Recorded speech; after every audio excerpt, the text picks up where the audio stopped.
ideas on how to beat SKT. They were 4-2 up on SKT in games. You know what it is now? Even. Yeah, you know what if SKT don't want it to be? Anything but that. Here's game 3. SKT back on the blue side. Not that it really seems to matter. The presence, the aggression, and just the strength of this draft from SKT has been amazing so far. Zyra Syndra for one. There's the K-Ban though from Flash Wolves. I mean, Flash Wolves are just trying different things. They've realized on both sides they don't have the answers. They have to ban the Caitlyn because they don't want to return to the comp from game 1. That means I imagine they're going to leave up the Ivern, which, again, Peanut got through the game on, but certainly wasn't convincing on. Ivern's still a super strong pick. You wouldn't fault Peanut for playing it again because they were able to pull that game out. Very similar, I feel like, to what Flash was tried to ban last game. The question is, do they also throw a Fiora ban out here? Instead, they go go with what beats you. That means there's a lot of other things still up. And the other interesting thing is, remember, both shielding supports and Ivern are up. So while Flash Wolves are not expected to go all in on Betty when it comes to a hyper carry, you definitely take away the karma to deny the 2 from SKT. And look, it looks like they'll just have to take the Ivern because of the potential of SKT. And the first 2 picks were exactly the same as in game 1.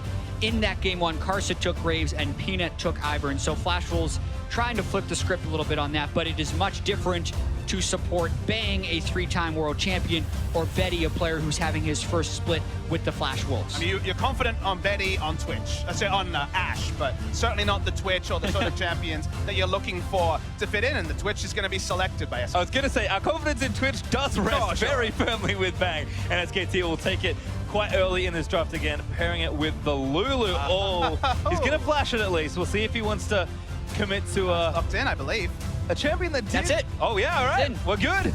Time for ban phase number 2. Maple has been spamming it in solo queue for sure, but we also have to keep in mind SKT can always play Nami and throw the Lulu in the mid lane. This is that's an exact composition they played in the LCK finals against KT Rolster, so that's always an ability that they have. It sounds like a pretty comfortable lane for Lucian, though, against the Lulu. So we've seen Faker kind of pick for comp and take the Orianna, thinking, okay, I'll get blue buff, I can just push and get out of lane, get solo killed, get pressured in the early game, and never get to that point. So I'm really curious for Faker to show us what the pick is against Lucian. I think everyone has a different opinion on a pick that could work. Say, for example, Fizz and go all in. There's many different ideas about what can work, but I want to know what Faker wants to do. Well, Fizz is banned, and Shen and Fiora will be banned by the Flash Wolves as well. I'm not going to lie to you, I just want to see him play LeBlanc.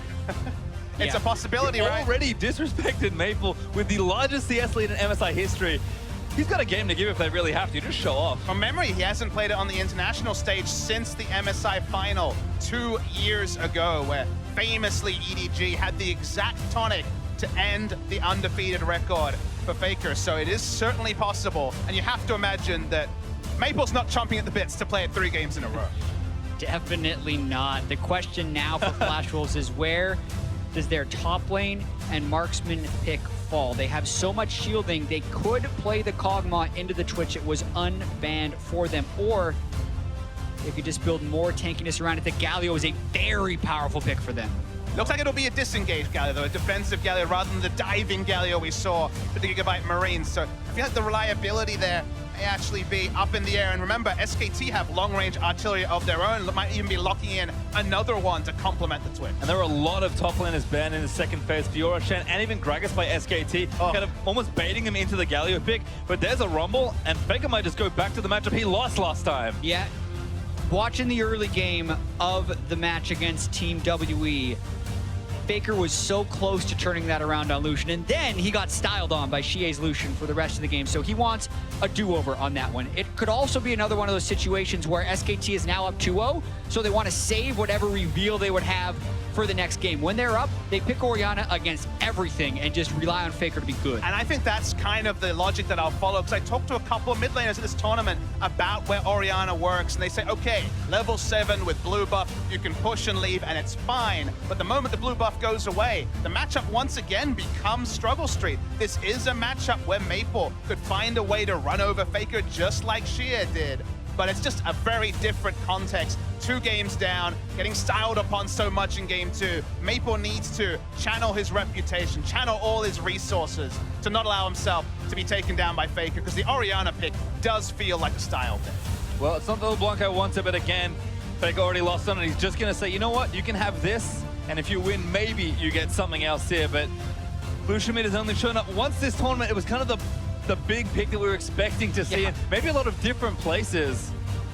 Yeah, everyone definitely made sure to polish it after what they saw Xie do on it in the last day of the group stage. They were playing it a lot coming in, but now we're pulling it out in an important, meaningful game. And you look down both teams and you look for Initiator, really isn't one. You know, honestly, it's two kite-back comps to great degree. Feels like the Rumble ultimate will be to control space. You don't have a lot to capitalize on. There's no ball carrier. This is the snowball draft. This is very much about kiting back, controlling objectives. Feels like the team with the jungle control will have so much power because they can dictate where the fights occur. Yeah, we're going to be seeing a lot of sieging and potentially a lot of objective trading. This is a style that I feel like SKT has really pioneered more than other teams. Incredibly low initiation, but that does not mean they're unwilling to do things. So very difficult for Flash Wolves to catch up on, because normally the answer to that, if they're taking low initiation, is just pick a bunch of initiation and try and get them, but Flash was gone with a different style. I mean, as you say, SKT have been known about this comp for the longest time. I actually cast my mind back to the Telecom Wars this season, because it was KT who were definitely going more this route at a time when more teams are going traditional tank top, teleport bot lane when the wave crashes, take turrets. KT definitely were following this sort of style, and it's interesting to see SKT bring back an old comp, put their own spin on it. But the fact that there's no ball carry, this definitely is a sort of draft that I saw from SKT and their losses twice in the group stage. To me, it doesn't have a lot of identity apart from, hey, there's a shield for Bang. If he gets ahead, he can rush up with a shield and do a lot of work. But no initiation on 10 champions is kind of a surreal world. Well, I said that Flash Wolves were pushed to the limit after Game 2 ended. This is a Herculean task to run it back 3 straight versus the best team in the world, but that's what Flash was going to have to do. First, they can try and keep that game record alive, but they want to keep this series alive. MMD will be allowed to itemize very favorably. Of course, still has some magic resist scaling on that passive, so we'll be able to stack magic resist against Rumble and Orianna, who will likely find inside lanes. Of course, Twitch will do plenty of damage, but at least when it comes to first purchases, they'll feel pretty good for MMD. Yeah, triple Dorans to Spectre's Cal, the expected choice for Galio.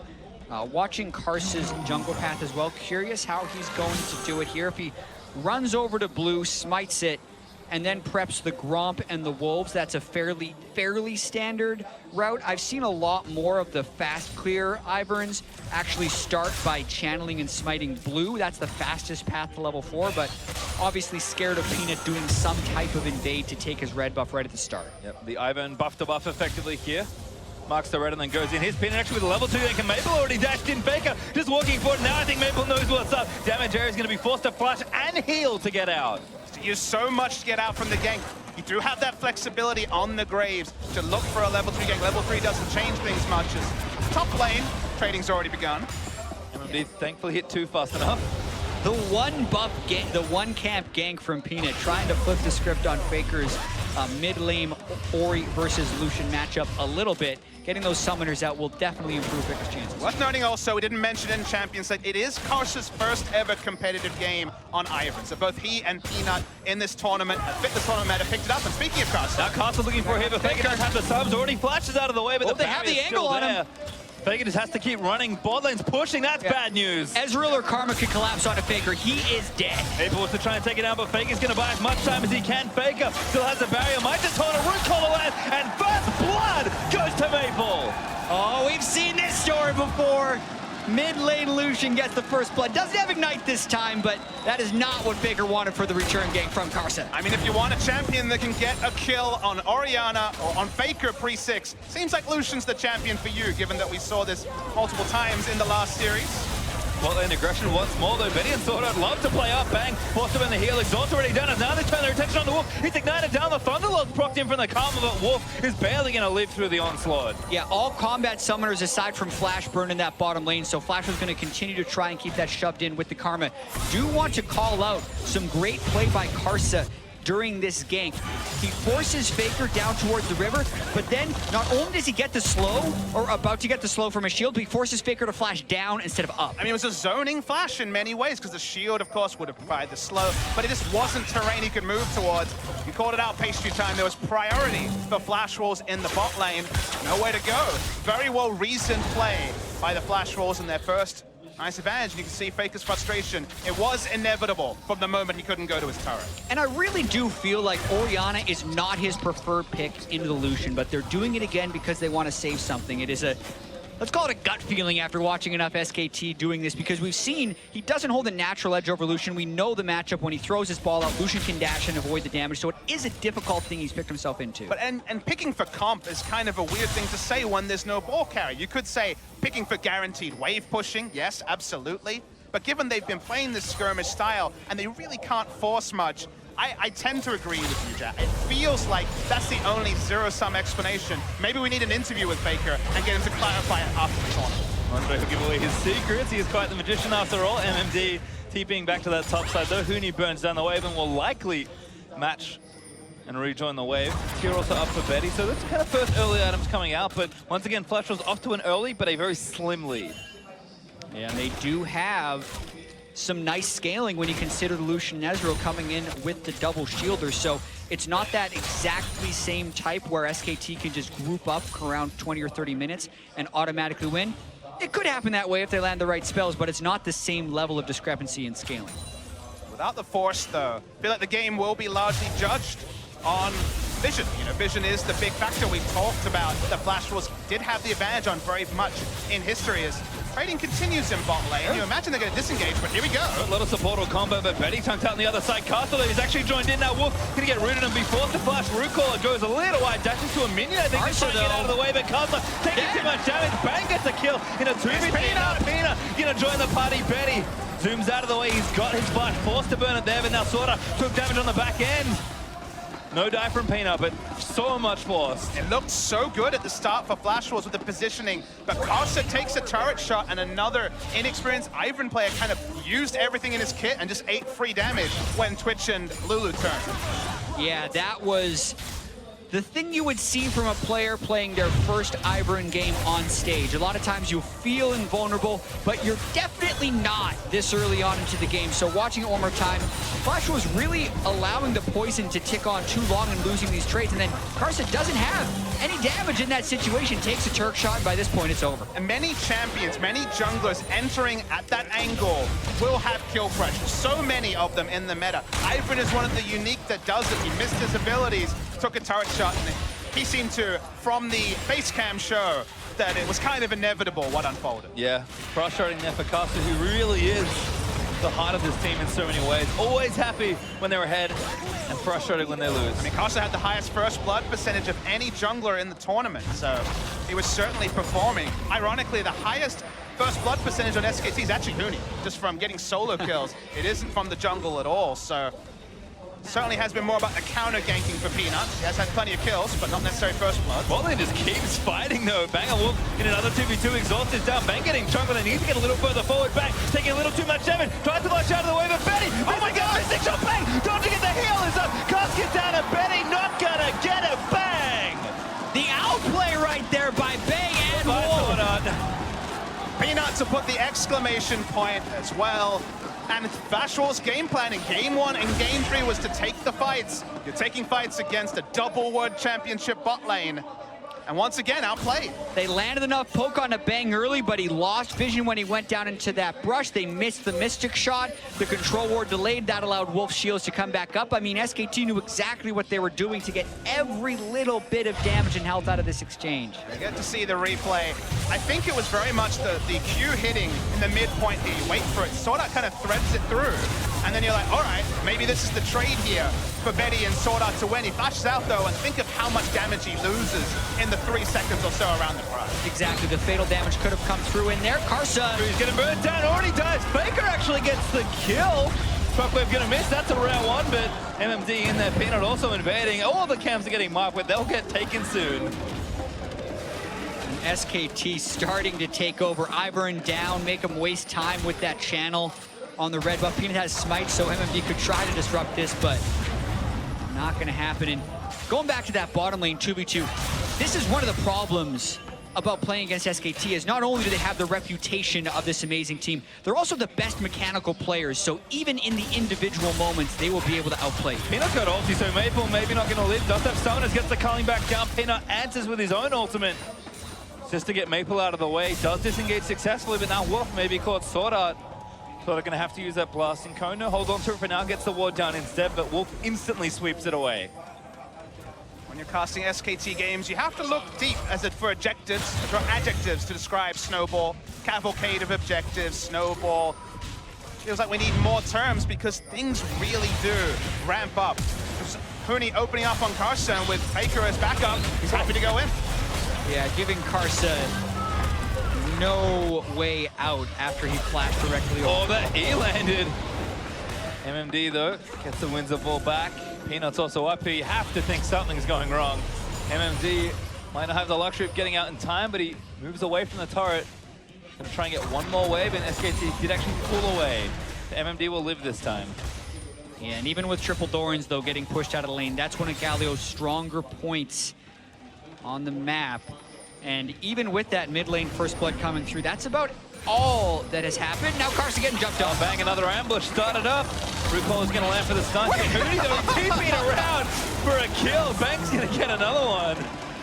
This is just SKT adding insult to injury right there. He got in there.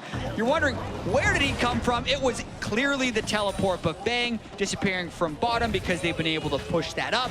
Huni pushed up the top lane, and they cascade the pressure through to the rest of the map. I don't feel like either of these junglers are going to be favoring the Ivern too much. Both of them have felt some pain. Game 1 and Game 3 respectively.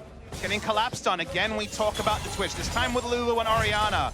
But a stylistic choice that we only saw Bang play for the first time this season in the grand final is frequently showing itself to have to be a ban because they play around pressure better than any other team in the world. And they play around pressure as their form of initiation, because we often look at these team compositions and say they have little to no initiation. They have to land Shockwave, or they have to get, you know, Lulu flashing in to knock someone up. But no, they just need to get enough pressure to get wards behind people and then use angles. Notice how Bang staying camouflaged on the side of the lane, waiting for Betty to push up. Again, forcing the Arcane shift back. They manufacture fights. Maple back in, but Faker here with the barrier flash and the Shockwave. Maple gonna flash it. Really wants to go in, but Peanut into defend already. He'll get burnt. Peanut, huge damage, and Faker shuts it down with a dissonance. The ball location was the last thing you were thinking about when Faker had to use the barrier, but it was actually still in range. Snapped it over to Maple, and the all-ins that were working for Gia suddenly are not working for Flashball. Just awesome Orianna play, I feel like, from Faker, because so often you just want to shield yourself in those situations and the ball goes so far away from the fight. But Faker managed to get it behind Maple and just leave it there, totally surprising him for that final kill. Can't wait to see it in the replay. Credit to Peanut for another great counter gank as well, but you can kind of see the difference between an Orianna that's now ahead and a Graves forcing against a Lucian mid and an Ivern. This is kind of that point where it gets rough in the matchup. And you see the all-in, you're like, okay, this worked really well for Shia. What's going to happen? What's out the ult? Notice that he uses barrier and not command protect. He just walks back into range, uses W, Thunderlord's proc. He could have used command protect at any point.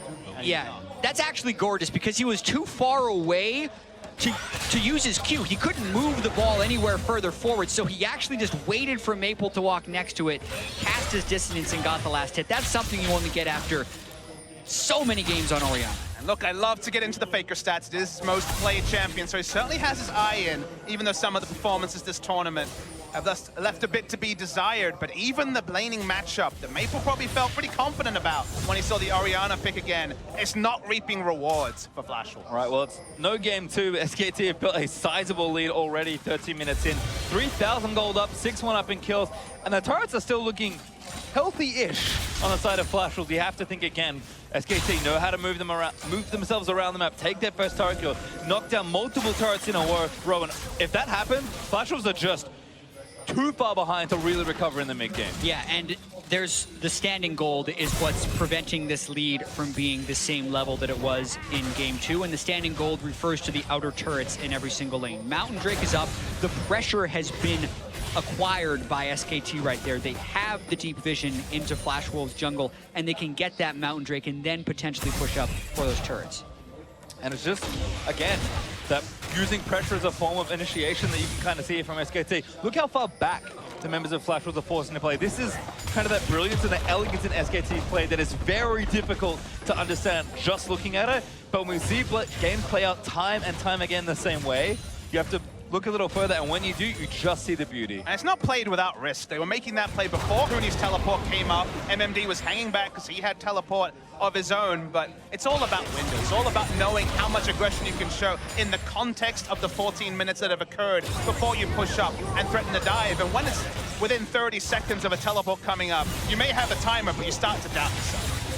Yeah, and even now when they have full control ward vision of the river, they're not immediately going over to Drake. They're hoping to just keep chipping away on that bottom side, waiting for Flash Wolves to overcommit. They could also be waiting for their soul lanes to hit level 11 because they hit such tremendous power spikes when compared to what the Galio and Lucian hit at level 11. Flashes forward, Wild in there. Goodbye, Maple.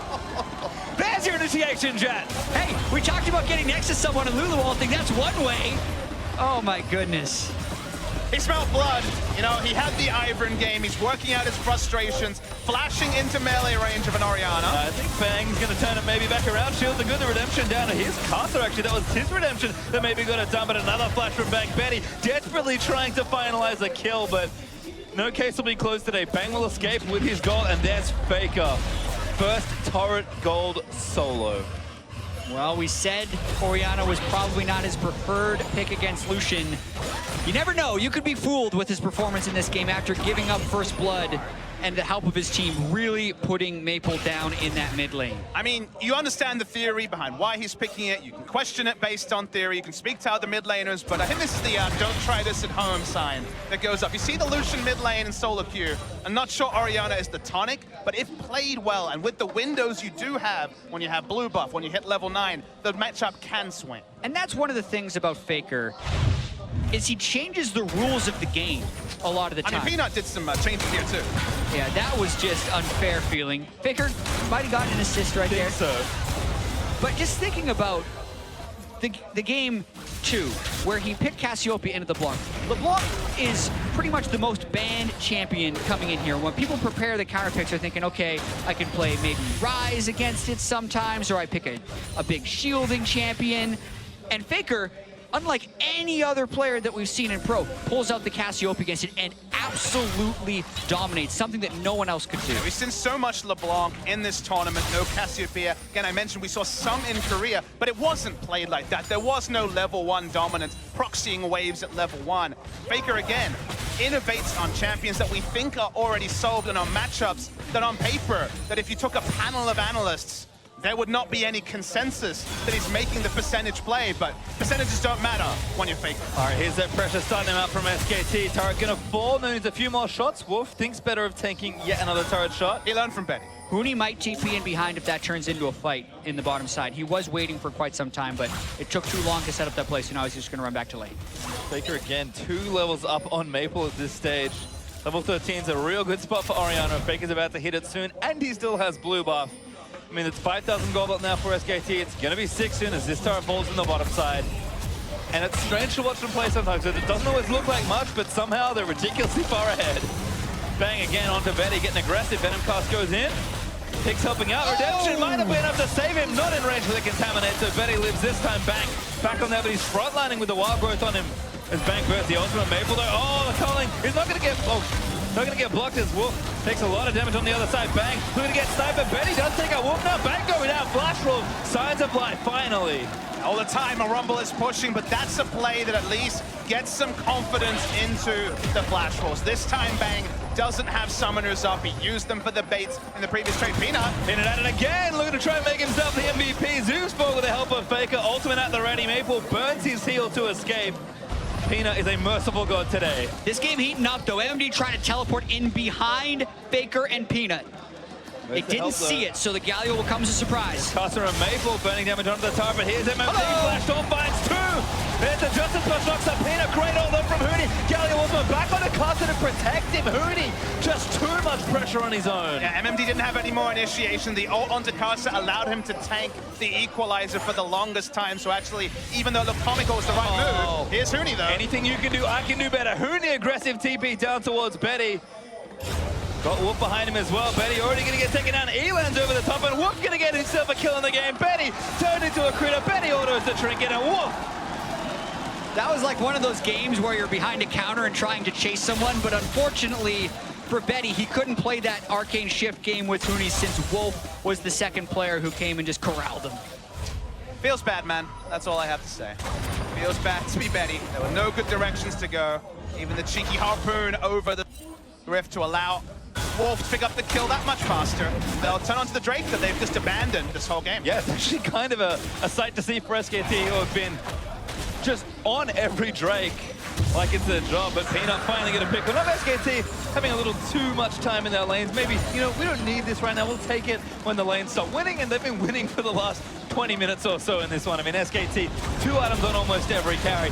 Consistent pressure in all these lanes, and the gold league growing to almost 7,500 gold. I mean, Huni is out pressuring MMZ, and Ivern's going to come up, but Casa, he's just aggressive player that's the heart of the flash rolls. What can he really do on Ivern in this spot? Yeah, they don't have that much damage. It would be very dangerous to gank Huni in that situation, but if there is a player that you have a higher chance of killing on SKT, you actually usually think it's Huni because he has such a low jungle proximity percentage. Peanut's usually not next to him, but when you do that, the rest of SKT knows exactly how to play around it. Bang at it again. Maple gonna get ultied up as Bang just turns it on. Damage is more than enough. Submarine plays have begun. Don't even need a Shen. Just the Orianna ball enough to launch him into range onto the Lucian. And the thing you have to take away from this game is that also, because the comps are pretty similar, the gold lead means even more. There's no real tools extra in the Flash Wolves comp to take out SKTs. It's so little initiation. Speaking of initiation, Two-man shockwave, Huni flashes over, walk over the top of it, then it's gonna go straight forward. Huni does go down in the struggle. For the tower, they will get MMD flashes forward, looking for a follow-up, but has to get out pretty quickly. Bang actually out of mana in that fight, so couldn't really use any spells despite Huni's exuberance to go for that fight. Yeah, no Exuberance, that's a good one. Just used it to pick off the Lucian, so SKT, little too much sauce in this one. I mean, when you put Peanut and Huni into a lineup, you get exuberance, as you put it, chat. And flashing in here, that was optimistic from the side of Huni for sure. Yeah. It's a target for a single kill, so I guess on a simple terms you take it, and also Net positive. yeah, Why net not positive. do it? Boom. Easy. Oh dear. Maple with you, clearing the way back out in mid. As Flash is just struggling to find a foothold. No turrets hurts a lot here at this point. Flash Wolves just have to keep making plays on map that they don't have any vision on. You can see Bang abusing the map advantage SKT He didn't quite have the spray and pray, otherwise he would have picked up a kill, most likely onto Lucian there as well. Just popped up with his newly found red buff, chunked him out, backed away, and you can see on the map, basically SKT is getting access to every This CS. keeps happening. Yep, Whimsy's on him. Betty's the next one. He's got Flash. Bang does have his ultimate again. Galio ulti is enough to keep him alive with a bit of help from Ivern's shields, but okay, what's his cooldown right now? 80 seconds? He's back at it again in about a minute. Lulu makes his closing distance that much better. They take the Galio ult threat away. They prep those side waves. SKT hitting on all cylinders right now. Game 1 ended about 30 minutes. Game 2 looked at about 27. 22 and a half of pass somewhere. SKT might try and make this one the fastest game in a series. I mean, we're what, 2 hours and 20 minutes into the series. Looks like it could be a very, very early one. They're looking for kills and also this turret. I mean, Bang is just all the initiation they kind of need at this point. 4 1-on-1. Turret's going to fall down, and again, the consistent dynamic pressure SKT applies got them almost 10,000 gold ahead at 23 minutes. And we have seen so many different iterations of SKT. So every one of them having Faker. The last few years, Bang and Wolf have been in the finals and victorious with it. But Peanut and Huni are really the ones that have had to integrate within this SKT lineup throughout the year. And at first, it was hard because Bengi and Peanut are completely stylistically different junglers. Huni was not the way Duke was playing for them last year. Maybe a little bit more comparable to Marin in the 2015 SKT, which many consider the best incarnation of SKT. And that's kind of what SKT will be striving towards, is trying to be the best SKT ever. And you use the word dynamic to describe their decision-making. This new SKT lineup is dynamic. Huni's dynamicism and his dynamic nature was clear 2 years ago on Fnatic playing Vlad and other carries out of meta. Peanut captured the world's imagination at Worlds with his aggression on Olaf and Lee Sin, and they've added dynamic players to complement now the steady hands, Faker, Bang, and Wolf. And the end result is it's still SKT dominant, but some of the games have so many highlights that aren't the controlled, slow games you would previously associate with the name SK Telecom team. Many things change for this team, but the two constants have been Faker and winning. And SKT are in a very good spot to win this series. Sorry to come. Oh, thank you. He's also he's not on the riff. 3 constants, baby. He'll do. He's pretty good, I guess. 10,000 gold though is the lead for SKT. Apologies to Coma once more. SKT are setting up, of course, for the Baron. Huni with the TP. Got bottom lane going, and Flash Rolls just need an angle. Coma holds grudges too. He's coming for you now. Oh, no. You didn't list him in the conscience, so we'll see. Well, Bang turning on to MMD, which is a rare sight as the support and bot lane are trying to solo a tank. Casa redeems back up. Faker did burn his ultimate for that play, but not too much investment. Flash Roll is just so far removed from this series at this stage. And SKT don't even need the objective. They can wait. They got an Ocean Dragon 25 if they really want it, but they might try and make this one a quick one. Yeah, and team composition-wise, while they did pick things that can scale, they don't necessarily have a good fallback pattern, which is what we'd like to talk about a lot. When you get pushed in as a team composition with incredibly low initiation, there's not many ways you pull yourself back into the game. You can't sneak in and get picks with your low CC composition. You can't 5v5 team fight because the other team is just doing more damage than you. So. And you can't also ward both objectives. So, okay, they do force themselves out of base long enough to put some wards onto Baron, but then that means that the Drake is free. It's only an Ocean of 25 minutes, which won't be a massive factor. But basically, the fallback pattern for SKT is keep pushing until you're like, wait, those wards have to have timed out by now. The blue trinket's on cooldown, and then the Baron is basically a free objective as we get some confirmation that not many free objectives, no free lunches against SKT. No free anything for the most part. As Bang, oh, he's at it again. Again, just sticking in the mid lane, playing aggressive, happy to turn on even the tankiest member of Flash. What is he respecting? There isn't initiation, there's no Ash Arrow, there's no Malzahar ultimate. We saw this in the grand final of the LCK once he got a QSS against Malzahar and he was walking up to 2 damage dealers being like, well, I got some sick items over here, what you gonna do? He doesn't have to respect anything on the side of Flash. Awesome, Shockwave back in his Maple, though maybe gonna try and turn it back.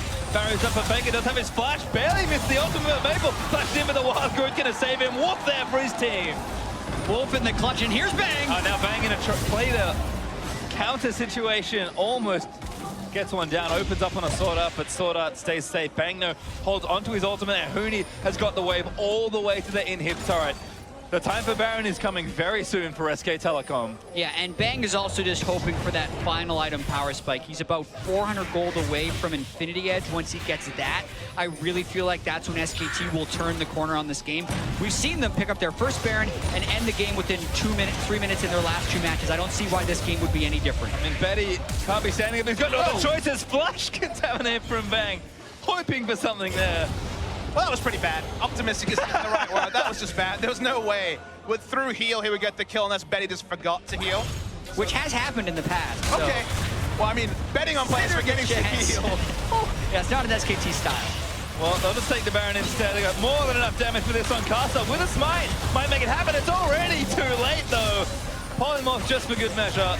And SKT up 10,000 plus gold with a Baron. I've seen this before. Yeah. The game ends within the Baron. Start the timer. Game 2 ended with 2 minutes left on the Baron buff. Game 1 ended with a minute left on the Baron buff. They're getting the Infinity Edge on Bang at just the right time and expect a powerful push. Faker doesn't have an ultimate for a little while longer. An uncharacteristic Shockwave miss, but it is really the tiniest of edges that Flash Wolves can gain, and it's not even going to last that much longer. 3 minutes and ticking now for SKT. How much longer will this game go on? And it does feel like a Shockwave missing buys you time. You know, that's really all you get is you get a cooldown that will come up in 40 seconds. There's no counter pushing, there's no seesaw. It doesn't open up team fighting because they don't have engage. As you say, the smallest of victories as well. Bang's certainly hunting. One of the nice things about having such a carry-centric comp is that when you're ahead, you just surge ahead violently and can know that even in situations where you shouldn't be able to do stuff, you can still just outplay with all the damage you have. And If Flash Wars had this sort of lead, the game honestly would be pretty similar. Sure, SKT is a little bit more trying to get camps and other things against the flow of the game. But with SKT ahead, there's our Nexus turret. Sorry, inhibitor turret. Pretty bold ultimate from Betty. Just being immobile for a second with Faker right there, but they have to clear the waves. Have to do something. Shockwave gonna threaten. MMD gonna look for a taunt. Gets 3 people. Mabel gonna turn it back around. Faker low, but he doesn't go down yet with the shields. MMD. Ulti's back on the Mabel, but the Shockwave's gonna seal MMD's fate. Huni diving into the backline, trying to take a cluster as Pino grabs a double there with Mabel going down. SKT gonna look to end it all. That's both solo laters down for Flash Wolves. We talked about that timer. They're right on time. Timer looking good so far, and SKT gonna look for this first Nexus turret. Second in a fall pretty soon here as they TP back in with Huni. Daisy mounting his back opens up, and the swell of pressure has built into a wave that looks, the force of which looks to cleave Flash Wolves straight into. They will sweep the Flash Wolves, they will defend their MSI championship, and they will do what they have always done, achieve victory. And also removing any doubt of someone maybe having an edge sometimes on SKT, because Flash Wolves were 4-2 against them coming into this. Some people were whispering, oh, maybe Flash Wolves is SKT's kryptonite. No, they are not they are not the kryptonite for SKT here. Total dominance in a 3-0. And David versus Goliath is so often the case when you take to the Rift against SK Telecom T1, and it feels like every tournament, every LCK match day, you need to anoint a new David because Goliath keeps rolling through every contender. Now only the Afrika Freaks, a team that obviously has never gone to an international event, holds a positive win rate against SKT. They're +2, and guess what? LCK Summer's coming soon. They can turn that around as well. And every international tournament inevitably turns into SKT versus the field. Everyone has their best shot at SKT, and time again, they seem to come up short. That one MSI back in 2015, the last time we have seen them losing here internationally, and they move on to the finals in style. Well, you can see smiles there on Faker. I believe he's being collected for some chats after the game, but a round of applause, thundering applause at that from the crowd here in Brazil. And it's all deserved. And it's moments like these where you have to really feel for the players on SKT who haven't had that success before. This will be Huni's first international tournament finals. That is definitely a step forward for him, vindicating him going back to Korea, not necessarily chasing or focusing on other factors like life experience and money potentially, going to SKT to win, big success. Peanut jumping onto SKT against kind of our expectations. Everyone was like, all right, who's the best pathing jungler available to set up Faker? They went the opposite way. They went for the best mechanics in both roles. And then you get games like these three where you're like, well, when it works,